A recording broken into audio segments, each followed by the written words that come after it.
রাসূল আকরাম সাল্লাল্লাহু আলাইহি সাল্লাম বললেন, আমাকে যেভাবে তোমরা দেখো সেইভাবে সালাত আদায় করো। এটাই চরিত্র, এটাই আখলাক, এটাই আদর্শ, এটাই কৃষ্টি কালচার, এটাই তাহজিব, এটাই তামাদ্দুন, এটাই হচ্ছে কথা, শেষ কথা, সর্বকথা, ভালো কথা। বিশ্ব নবী যেন বললেন। আমরা কোথায় কোথায় মনে ভাবি এই তো বিধান, এই তো যেন শিরক। আরে শিরক বুঝেন? একটি মানুষ বলছে আল্লাহ তোমার হায়াতের কসম খাচ্ছি। এটি কসম খাওয়া ঠিক হলো? এই মিয়া, এই কসম খাওয়া ঠিক হলো? বলছে আল্লাহ তোমার হায়াতের কসম খাচ্ছি, এটা হলো শিরকিয়াত কথা। মানুষ টের পায় না, বুঝতে পারে না। ইন্নাশ শিরকা লা যুলমুন আযীম। দেখা যায় আল্লাহর হায়াত, আল্লাহ রাব্বুল আলামিন বলেন আমার হায়াত নাই। আল্লাহ রাব্বুল আলামিন কোরআনের মধ্যে এক জায়গায় বলেন আল্লাহু লা ইলাহা ইল্লা হুয়াল হাইয়ুল কাইয়্যুম। না, আল্লাহ এরকম বললেন আল্লাযী খালাকাল মাউতা ওয়াল হায়াতা লিয়াবলুয়াকুম আইয়ুকুম আহসানু আমালা। এরকম বললেন নাকি? এরকম বললেন? আল্লাহকে ভালো কাজ করতে হবে, মমতা আছে, হায়াত আছে, তার মধ্যে দেখা যায় তুমি কে কতটা এমনি করতে পারো, এরকম বললেন না। আল্লাহ হলেন হাই, তিনি হলেন কাইয়্যুম, তিনি হলেন চিরন্ত, তিনি হলেন চিরস্থায়ী, তিনি হলেন অক্ষয়, তিনি হলেন অমর। যার হায়াতের কসম খাওয়া যাবে না। কসম খেলে এক আল্লাহর কসম খাও। কোরআনের কসম খাওয়া যায়? কোরআন তো সর্বশ্রেষ্ঠ কিতাব। অনেক মানুষ দেখা যায় বলে কোরআনের কসম খাচ্ছি, এটাও শিরকিয়াত। কোরআনের কোন ক্ষমতা নয়, একমাত্র যত ক্ষমতার মালিক তিনি হলেন আমাদের স্রষ্টা, সে একজন আল্লাহ। ইন্নাল্লাহা আলা কুল্লি শাইইন কাদির, সর্বশক্তিশালী, সমস্ত ক্ষমতার মালিক তিনি হলেন একজন আল্লাহ। আল্লাহ কজন? এই কথা বলুন, ঘুমন্ত অবস্থায় থাকবেন। আল্লাহ কজন? হ্যাঁ হ্যাঁ হ্যাঁ। আপনাদের বিহারের মুখ্যমন্ত্রী যে আজকে শপথ নিয়েছে, তো মুখ্যমন্ত্রী কয়জন? হ্যাঁ, একটা না দুইটা? আমার ভাইরা ভালো, এটা বিহার না, এটা বেঙ্গল। বেঙ্গলের মুখ্যমন্ত্রী কয়টা? হ্যাঁ, আর অভিষেক নিয়ে দুইটা নাকি এরকম?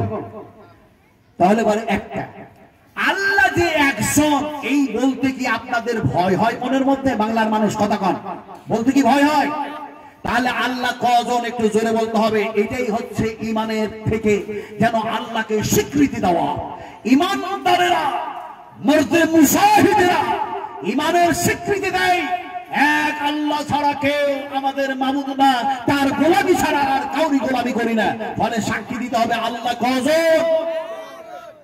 আজ বাংলাদেশের মাটিতে আজ এমন এক পতাকা উত্তোলন হয়েছে, আল্লাহ পাক এমন এক ঝান্ডা উত্তোলন করেছেন যে বাংলার মাটিতে আজকে সমস্ত মুসলিম ঐক্যবদ্ধ হয়ে আজকে হাসিনার বিরুদ্ধে দেখা যায় তারা শুধু খুশি মানায় না, আল্লাহর সেই সমস্ত যারা এক নম্বর গোলাম, সেই গোলামদেরকে ফাঁসি কাস্টে ঝুলানো হয়েছে। ওলামাদেরকে দেখা যায় অন্যায়ভাবে জেলের মধ্যে বন্দী করে রাখা হয়েছে।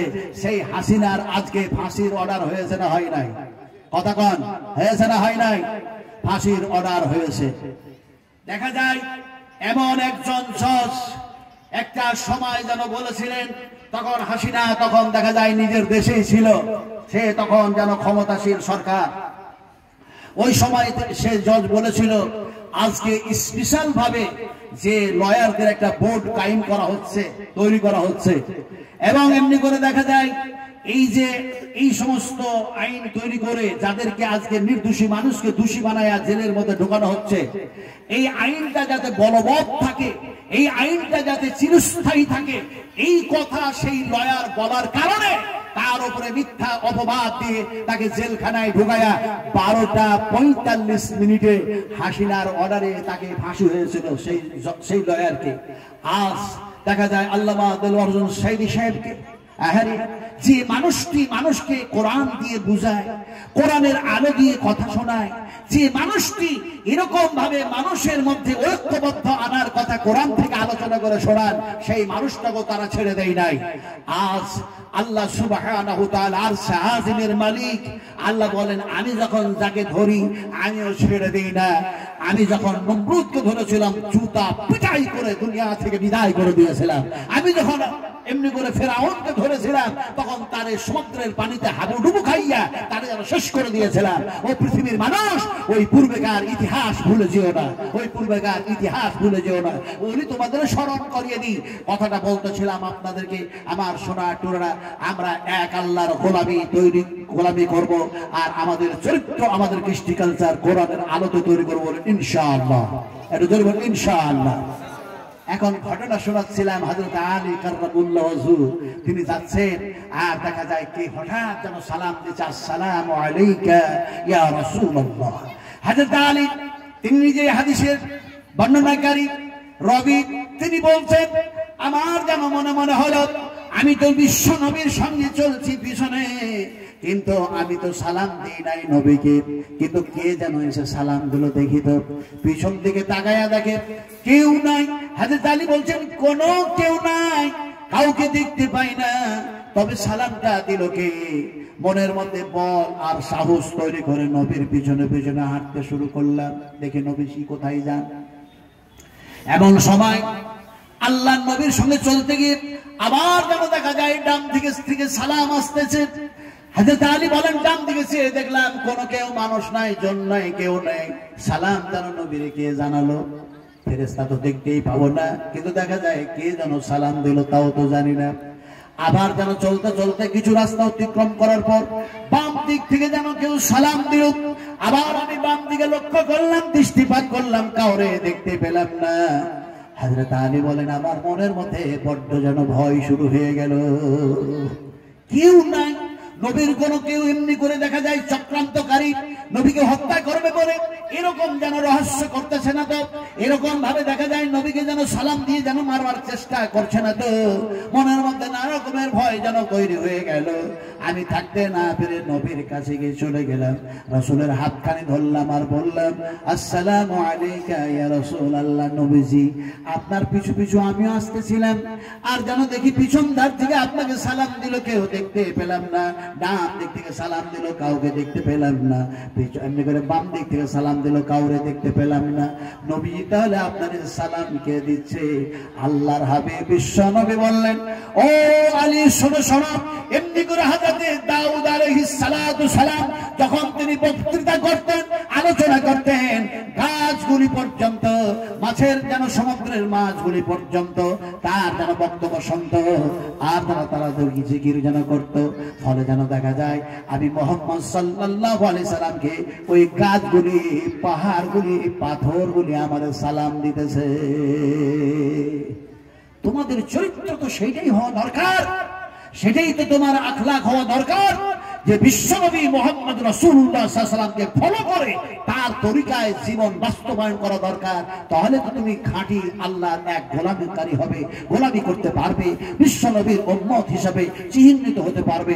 কুনতুম খায়রা উম্মাহ উখরিজাত লিন-নাস তা'মুরুনা বিল মা'রুফ ওয়া তানহাউনা আনিল মুনকার। সর্বশ্রেষ্ঠ উম্মত হচ্ছে তারা যারা এক আল্লাহর দিকে ডাকে, যারা কোরআনের দিকে ডাকে, যারা তাওহীদের দিকে ডাকে, যারা রিসালাতের দিকে ডাকে, যারা মাদ্রাসার দিকে ডাকে, যারা উলামাদের দিকে ডাকে, এক কথায় ভালো কথা বলে, ভালোর জন্য ডাকে। তাদের চেয়ে আর ভালো উম্মত হতে পারে কি? আমার ভাইরা, কথা বলতে বলতে অনেক কথা বলা হয়, শুনতে শুনতে অনেক কিছু শোনা হয়, কিন্তু আমলের অভাবটা থেকে যায়। কথা ঠিক না বেটি বলুন? আমলের অভাব থাকে না, থাকে না? আপনারা জবাব দিচ্ছেন, আমাকে কিছু বলতে হবে। আচ্ছা এই দাড়ি কিসে সাদা হয়েছে বলতে পারেন কিনা দেখি? বলেন এই দাড়ি কিসে পেকেছে? বয়সে। এই দেখেন, এই যে বললেন দাড়ি বয়সে পেকেছে, এটা আপনার জ্ঞানের কথা বললেন। আর আপনাদেরকে যদি হাদিস শোনাই, বুখারী শরীফের হাদিস, বিশ্বনবী মুহাম্মদ রাসূলুল্লাহ, কোনটা যে আমি আজকে হাদিস বয়ান করব, আর অল্প তো সময়, আমাকে কমপক্ষে 4 ঘন্টা সময় দিতে হবে, তাহলে আমি বিষয় মজমুনটাকে আলোচনা কমপ্লিট করতে পারবো। কথা বুঝেন কি? এতক্ষণ যদি সময় নিই তাহলে আমার পরবর্তী বক্তারা অত সময় তার পাবে না। আবার দেখা যায় মাদ্রাসার জালসা, মাদ্রাসার কালেকশনের প্রয়োজন আছে, নাহলে মাদ্রাসাগুলি চলবে কি করে? কোনটা কথা বলবো? হায় হায় হায় হায়, এক পাগড়িওয়ালা আসলো দিল্লিতে, পাগড়িওয়ালা মাথায় পাগড়ি টাগড়ি বেঁধে আসলো না কিছুদিন আগে আফগানিস্তান থেকে। কি নাম? কি নাম? মুস্তাকিম। মুস্তাকিম বিদেশ মন্ত্রী আসলেন। আসার সাথে সাথে তিনি যেন ঘোষণা করলেন, কোন মহিলা মিডিয়া আমার সামনে আসবে না, কারণ কোরআনে বলা হয়েছে, সেই কোরআনের চরিত্র আমার কাছে আছে। আল্লাহ পাক কোরআনে বলেছে তোমার চোখের দৃষ্টি তুমি নিচু করে নাও, খবরদার অন্য নারীকে চেয়ে দেখো না। রাসূল বলেছেন চোখের জেনা হয়ে যাবে। কথা বুঝেন কিনে? যার কারণে আমি বললাম খবরদার কোন মিডিয়া আসবে না। মহিলা মিডিয়া থেকে তাকে বঞ্চিত রাখলো আল্লাহ সুবহানাহু ওয়া তাআলা। একটা দাওয়াতের কাজ করলেন। এদিকে তিনি যেন বললেন আমি মসজিদে যাব। জিজ্ঞেস করা হলো মসজিদে কেন যাবেন? পুরুষ মিডিয়ারা জিজ্ঞেস করলো মসজিদে কেন যাবেন? এমন সময় যেন তিনি বললেন মসজিদ এমন একখানা জায়গা যেটা হচ্ছে নিখুঁত, নির্ভেজাল, পাক, পবিত্র, আর এত সুন্দর জায়গা, ওর চাইতে উত্তম জায়গা আর কোথাও নেই। মিডিয়া জিজ্ঞেস করলো উত্তম জায়গা নেই মানে? বলে রাসূলুল্লাহ সাল্লাল্লাহু আলাইহি ওয়াসাল্লাম বলেছেন সর্বশ্রেষ্ঠ জায়গা হচ্ছে মসজিদ, উত্তম হচ্ছে মসজিদ, ওর চাইতে উত্তম জায়গার কিছু না, খারাপ হচ্ছে বাজার শহর ইত্যাদি। তিনি জবাব দিলেন। মিডিয়ার আল্লাহ জবাব হয়ে গেল। বলে মসজিদে ঠিক আছে, উত্তম জায়গা, যাবেন কেন? বলে মসজিদে হয় আযান, মসজিদে হয় সালাত, মসজিদে হয় তেলাওয়াত, মসজিদে হয় রুকু, মসজিদে হয় সুজুদ, মসজিদে হয় কবর। এমনি করে বুঝাতে বুঝাতে বললেন সব চাইতে বেশি থেকে বেশি, কাছে থেকে থেকে কাছে আল্লাহর যেন নিকটবর্তী হয়ে যাওয়া যায়। মেয়েরা বললো কি পাগলামি কথা? মসজিদ না হয় উত্তম জায়গা, সেটা না হয় সালাতের জায়গা, সেটা না হয় আযানের জায়গা, সেটা না হয় নামাজের জায়গা, কিন্তু সিজদা করলে আল্লাহর নিকটবর্তী হওয়া যায়, এই কথা কেমনে আমরা মেনে নিতে পারি? এমন সময় তিনি বললেন ওয়াসজুদ ওয়াখতারিব। আল্লাহ সুবহানাহু ওয়া তাআলা বলেন বান্দা বান্দিরে তোমরা আমার সামনে সিজদায় পড়ে যাও আর আমার নিকটবর্তী হয়ে যাও। রাসূলুল্লাহ সাল্লাল্লাহু আলাইহি ওয়াসাল্লাম বলেছেন আমি যখন আল্লাহ পাকের সঙ্গে হামকালাম করতেছিলাম, সেই সময় যেন শবে মিরাজের রাত্রে দেখা যায় এমনি করে ৭০,০০০ পর্দা কায়েম করা হয়েছিল। সেই পর্দার আর্থিক কথা বলেছিলাম। কিন্তু হে আমার উম্মতেরা, আল্লাহর বান্দা বান্দিরা, তোমরা যখন আল্লাহর সামনে সিজদায় পড়ে যাও, আল্লাহ আর বান্দার মধ্যে কোনো পর্দাই থাকে না, ডাইরেক্ট যেন সম্পর্ক হয়ে যায়। মিডিয়াগুলি বলল স্যার আপনাকে আমরা আর একটা প্রশ্ন করব, সঠিক উত্তর দেবেন। আচ্ছা বলুন এরপরে আপনি কোথায় যাবেন? বলে মাদ্রাসায় যাব। আপনারা যেমন মাদ্রাসায় এসেছেন আলহামদুলিল্লাহ বলেন। বলুন আলহামদুলিল্লাহ। মাদ্রাসা ভালো জায়গা না খারাপ জায়গা? কথা বলেন। মাদ্রাসাতে শিক্ষা দেওয়া হয় কেমন করে তুমি নারী থেকে বাঁচবে, কিভাবে তোমরা যেন মদ থেকে বাঁচবে, শরাব থেকে বাঁচবে, জুয়া খেলা থেকে বাঁচবে, অন্যায় থেকে বাঁচবে, এক কথায় সুন্দর যেন চরিত্র তৈরি করা হয়। এই মাদ্রাসায় সেই শিক্ষা প্রদান করা হয়, সেই তালিম দেওয়া হয়। তো আমি সময় পেলে সে কথা বলবো। কথাটা বলছিলাম ওনাকে জিজ্ঞেস করলাম মাদ্রাসা কেন যাবে? উনি বললেন তালিবুল ইলম, তালিবুল ইলম, তালিবুল ইলম। যে সমস্ত তলবারা ইলম সঞ্চয় করার জন্য বিশ্বনবীর এই মাদ্রাসাতে আসে, মা ছেড়ে বাবা ছেড়ে জন্মভূমি ছেড়ে, সেই মাদ্রাসায় যাব আমি এই জন্যই যে আমি ওই মাদ্রাসার এক সময় তলবা ছিলাম। এখানে আমি বুখারী পড়েছি, এখানে আমি মুসলিম শরীফ পড়েছি, এখানে তিরমিজি পড়েছি, এখানে নাসাই পড়েছি, এখানে ইবনে মাজাহ পড়েছি, মিসকাত পড়েছি, বুলবুল মারান পড়েছি। এখানে আছেন আমার ওস্তাদ, শুধু ওস্তাদ নাই, ওস্তাদুল আসাতিজা, তারাও যেন আছেন। তাদের সাথে মোলাকাত করব, দেখা সাক্ষাৎ করব, ওস্তাদদের কাছ থেকে দোয়া নেব। আপনারাও আসবেন আর মাদ্রাসার শিক্ষকদের কাছ থেকে দোয়া নেবেন। মাদ্রাসার তোলবাড়া আছে, ভালোবাসবেন, মহব্বত করবেন। আল্লাহ আসমান থেকে আপনাদের উপর আল্লাহর রহমত বর্ষণ হবে। সুবহানাল্লাহ। তিনি যখন এই জবাব দিলেন তখন দেখা যায় যোগী আদিত্যনাথ কি করছে জানেন? যে মাদ্রাসাগুলো বন্ধ রেখেছিল বলল মাদ্রাসাগুলো খুলে দাও। একটা পাগড়িওয়ালার ইমানের জোর কত দেখেন, তার ভয়ে বলছে মাদ্রাসা খুলে দাও। মসজিদগুলিতে যেগুলিতে আযান বন্ধ রেখেছিল বলে মসজিদের গেট খুলে দাও, আযান হবে আজ থেকে, মাইক টেকে দাও। জোরে বলেন আলহামদুলিল্লাহ। আজ এই আখলাক যদি আমরাও তৈরি করতে পারতাম তাহলে ভারতের 40 কোটি মুসলমান আজকে আমাদের সেই কোরআনের আলোতে যদি চরিত্র গঠন করতে পারতাম, তাহলে এই জমিনে এই শত্রুরা শত্রুতা করতে পারত না, মুসলিমদের বিরুদ্ধে ষড়যন্ত্র করতে পারত না, মাদ্রাসা বিরুদ্ধে ষড়যন্ত্র করতে পারত না, মসজিদ ভেঙে চূর্ণ বিচূর্ণ করতে পারত না, কবরস্থান কাজ কেন দেখা যায় দখল করতে পারত না। কথা হচ্ছে আজ আমরা নিজেরাই শেষ হয়ে গেছি ভাই, নিজেরাই শেষ হয়ে গিয়েছি। মর্দ জব তুম জগ মে আও जग हंसोगे तुम रोए, ऐसा करना कर चलोगे तुम हंसोगे जग रोए। আমার চরিত্র, আমার কৃষ্টি কালচার, আমার আখলাক এমন হবে যে সময় জন্ম নিয়েছিলাম সে সময় নানি হাসছিল, সে সময় দাদি হাসছিল, পাড়া প্রতিবেশীর বাড়িতে হাসছিল, আর আমি সে সময় ছোটবেলায় কান্না করছিলাম। আর তুমি যখন বড় হয়ে তুমি এমন চরিত্র সুন্দর তৈরি করে যাবে, কবরে শুয়ে শুয়ে তুমি হাসবে, আর পৃথিবীর মানুষেরা তোমার জন্য আফসোস করবে, আফসোস করবে। সেই আখলাক তুমি তৈরি করো, ইহকাল দিয়ে পরকাল গমন করো। একটা কথা জিজ্ঞেস করেছি, দাড়ি কেন পেকেছে আপনারা বয়সে? এবার যতগুলো মানুষ বসে আছেন বলুন, আল্লাহ নবী বিশ্ব নবী মুহাম্মদ সাল্লাল্লাহু আলাইহি ওয়াসাল্লাম যেন বলছেন, আমি আপনাদেরকে তার আগে জিজ্ঞেস করছি, জমিনটাও যখন থাকবে না, আকাশটাও যখন থাকবে না, তখন মানুষগুলি থাকবে কোথায় বলেন? কথা বলেন না? ইদাস সামাউ ফাতারাত ওয়া ইদাল কাওয়াকিব ইনতাসারাত ওয়া ইদাল বিহারু ফুনজিরাত ওয়া ইদাল কুবুর বু'সিরাত আলিমাত নাফসুম মা কদ্দামাত ওয়া আখারাত ইয়া আইয়ুহাল ইনসানু মা গররাকা بربك الكريم।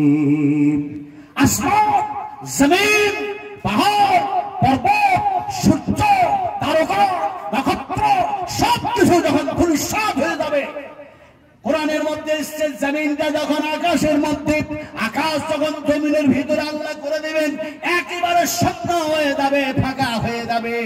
মানুষগুলি তখন কোথায় থাকবেন? সে সময় মানুষগুলি কোথায় থাকবেন? হাদিসের রাবি মুসলিম শরীফের মধ্যে হাদিস এসেছে, মোবাইল খুলে দেখলেন মোবাইল ওয়ালারা, আর যদি পড়তে জানেন তাহলে দেখলেন মুসলিম শরীফ হাদিস খুলে দেখলেন। হাদিসের রাবি হচ্ছেন উম্মাহাতুল মুমিনিন মা আয়েশা সিদ্দিকা রাদিয়াল্লাহু তাআলা আনহা। মা আয়েশা বলছেন, ইয়া রাসূলুল্লাহ, যদি জমিনের আকাশের অবস্থা এরকম হয় তাহলে মানুষগুলি কোথায় দাঁড়ায় থাকবে? নবীজির চোখটা লাল বর্ণ হয়ে গেছে, পানিতে যেন ঝলমল হয়ে গেছে। আল্লাহর হাবিব বলেন, আয়েশা রে, সেই সময় মানুষগুলি সব যেন পুলসিরাতের উপরে দাঁড়ায় থাকবে। পুলসিরাত এমন একটি পথ, এমন একটি রাস্তা, এমন একটি কঠিন থেকে কঠিন জায়গা, সেইখানে মানুষগুলি দাঁড়ায় থাকবে। আপনাদের বলছিলাম, এই কথাগুলি শুনতে শুনতে আমাদের চরিত্র সুন্দর করার কথা বলছিলাম, এই করতে করতে আমাদের দাড়ি পাকলো। কেন? এ কথাও জিজ্ঞাসা করেছিলাম, দাড়ি কেন পেকেছে? বয়সে না, বয়সে না। উম্মাহাতুল মুমিনিন মা আয়েশা সিদ্দিকা রাদিয়াল্লাহু তাআলা আনহা বিশ্ব নবীজিকে জিজ্ঞেস করলেন, ইয়া রাসূলুল্লাহ, বুঝি আপনার যেন মাথার চুলগুলি যেন পেকে গিয়েছে, সাদা হয়েছে, মুখের দাড়িগুলি পেকে গিয়েছে, সাদা হয়ে গিয়েছে, এগুলি মনে হয় বয়সের কারণে হয়েছে। রাসূল বললেন, না না না আয়েশা রে, এগুলি আমার বয়সে দাড়িগুলি পেকে সাদা হয় নাই, মাথার চুলগুলি পেকে সাদা হয়ে যায় নাই, বরং এগুলি যেন পেকেছে, সাদা হয়েছে আমি মুহাম্মদ সাল্লাল্লাহু আলাইহি ওয়াসাল্লামের কিয়ামতের চিন্তা করতে করতে। আর আমাদের দাড়ি পাকলো দুনিয়া করতে করতে।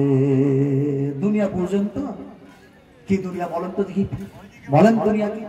আমি আপনাকে বুঝাই দুনিয়া কি। দুনিয়া এরকম একটা দুনিয়া, এক্সাম্পল দিয়ে বোঝায়। একটা বুড়ো মানুষের দাড়ি পেকেছে এরকম দিয়ে, একটা যেন ঘাড়ে যেন একটা নাঙল নিয়েছে।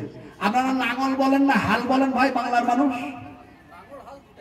দুটাই বলেন, নাঙলও বলে হালও বলে। কবি কি বলছে? জয়নাল ধরে হাল, অবিনাশ কাটে ঘাস। কবি বলছে সর্বনাশ। আরে মুসলমানটার নামটা প্রথমে দিলাম আর হিন্দুর নামটা পরে দিলাম, তার মানে অবিনাশ ঘাস কাটবে আর জয়নাল হাল ববে? এটা কেমন কথা? কবিতা রচনা করা ভুল হয়ে গেছে। এমন সময় সে বলল কবিতা ঠিক করতে হবে। কবিতা এবার তার পরবর্তী সময় রচনা করলো কি, আই কম পাই কম, রেলগাড়ি ঝমঝম, পাপি ছিল আলুর দম, হাট্টিমা টিপ টিপ, তারা মাঠে পারে ডিপ, তাদের খারা দুটো সিং, তারা হাট্টিমা টিপ টিপ। ছাত্রকে জিজ্ঞেস করছে, মায়েরা বাপেরা যে পড়ালাম, তোমরা স্টুডেন্ট ছিলে, মাস্টারের কাছে পড়তে গেলে কি পড়ালো? বলে জানি না, কি যেন team team team team team team team team Singh Singh Singh. মানে ছাত্রও বুঝলো না, মাস্টারও বুঝলো না।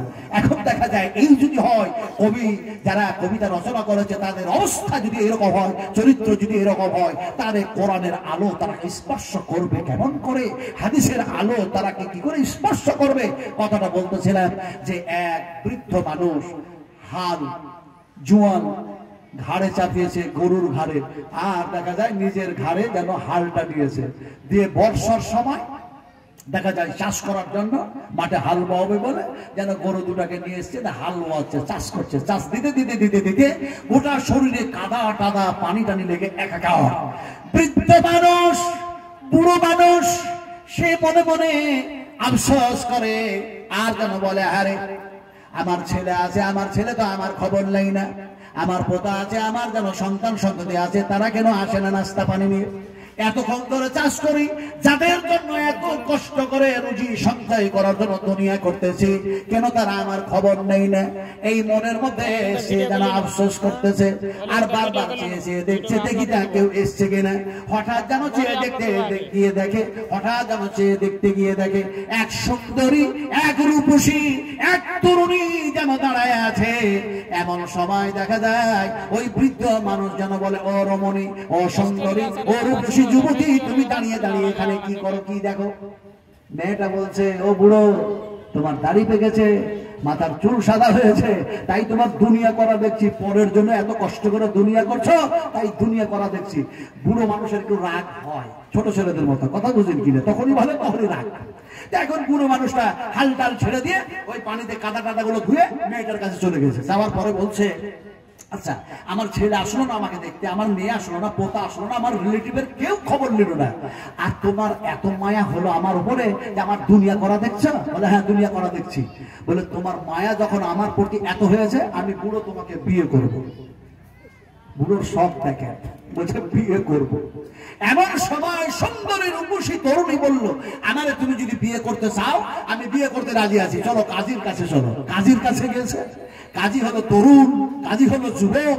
এখন সেই কাজী বলছে, কি খবর? বলে, আমি বুড়ো মানুষ হলে আমি বিয়ে করতে চাই। সুন্দরী রূপসী তরুণীকে বললো, তুমি কি বিয়ে করতে চাও? বলে, আমি বিয়ে করতে চাই। এখন সেই কাজী বলল, দেখো বৃদ্ধ মানুষ, এই সুন্দরী রূপসী তরুণী যুবতী তুমি সৌন্দর্য বজায় রাখতে পারবা না, ও বুড়ো তুমি বিয়ে করো না। কাজী বলছে, আমি বিয়ে করব।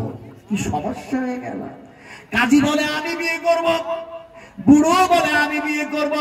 ঝগড়া শুরু হয়েছে। সুন্দরী রূপসী তরুণী মহিলা সে সময় যেন বলছে, সে সময় বলছে,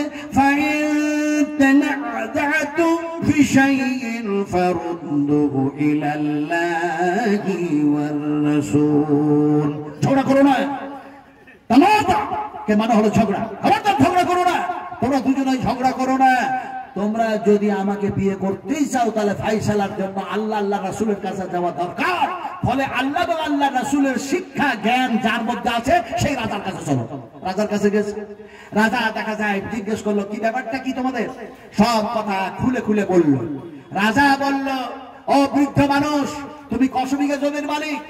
রাজাকে এই বৃদ্ধ মানুষ, বুড়ো মানুষটা বলল, তুমি জানো না, তোমাকে ট্যাক্স দিই, খাজনা দিই, 110 বিঘা জমির আমি খাজনা দিই, তোমার হিসাব নাই তোমার কাছে, তুমি আবার আমারে জিজ্ঞেস করো রাজা? রাজা বলে, শোনো বুড়ো মানুষ, বৃদ্ধ মানুষ, তুমি 110 বিঘা জমির মালিক কেন? তুমি যদি দেখা যায় 100 কোটি 10 লাখ একর বিঘা জমির মালিক হও, তারপরও আমি রাজা ডিসিশন নিয়েছি, এই সুন্দরী যুবতী, এই যুবতীর সৌন্দর্যের সাথে তুমি মোকাবেলা করতে পারবে না, তার সৌন্দর্য তুমি বজায় রাখতে পারবে না, আমি তোমাকে বিয়ে করার যেন এমনি করে অনুমতি দিতে পারবো না। বুড়ো চুপ হয়ে গেল। কাজীকে জিজ্ঞেস করে রাজা, কাজী তুমি বিয়ে করে ক টাকা পাও? য টাকা পাও। তা দিয়ে তার যেটা প্রাপ্য, তার যেটা হক, সে হক তুমি আদায় করতে পারবে না। কাজীরে তুমি বিয়ে করতে পারবি না। রাজা বলছে আমার মালের অভাব নেই, আমি বিয়ে করব। দুনিয়া বুঝাচ্ছি দুনিয়া, তারপরে আয়াত দিয়ে আপনাদেরকে শোনাবো ইনশাআল্লাহ। এখন দেখা যায় রাজা বলছে আমি বিয়ে করব। এখন তিনজনে যখন এরকম মত প্রকাশ করলো, সুন্দরী